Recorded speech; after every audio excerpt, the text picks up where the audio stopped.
Mais qu'arrive-t-il à Michel Drucker?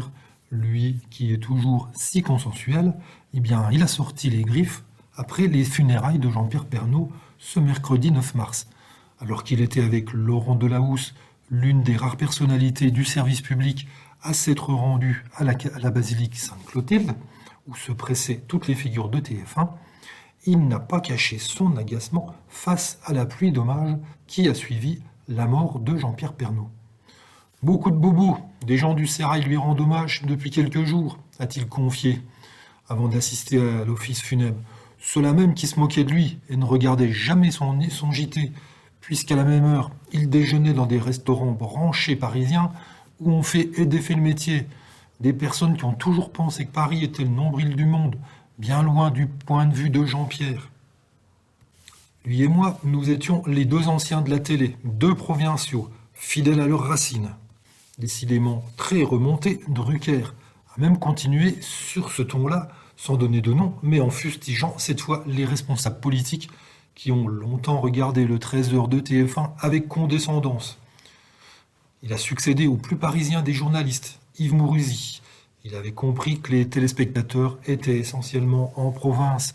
Il a créé les réseaux de correspondants pour en faire un JT à la façon de la presse quotidienne régionale, dont se moque justement l'élite parisienne.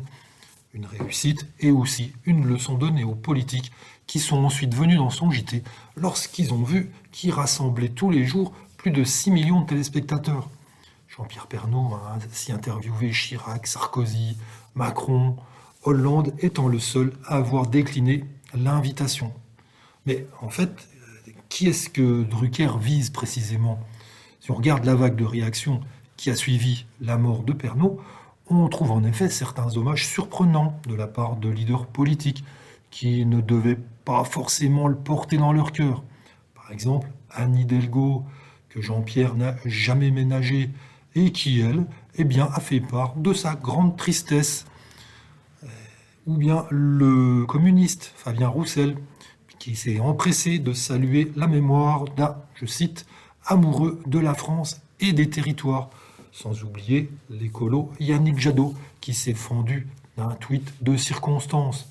Quand on connaissait les colères régulières de Pernaut contre les éoliennes et ses reportages sur la chasse et la feria de Nîmes, eh bien tout cela laisse songeur sur la sincérité de ces pseudo-hommages.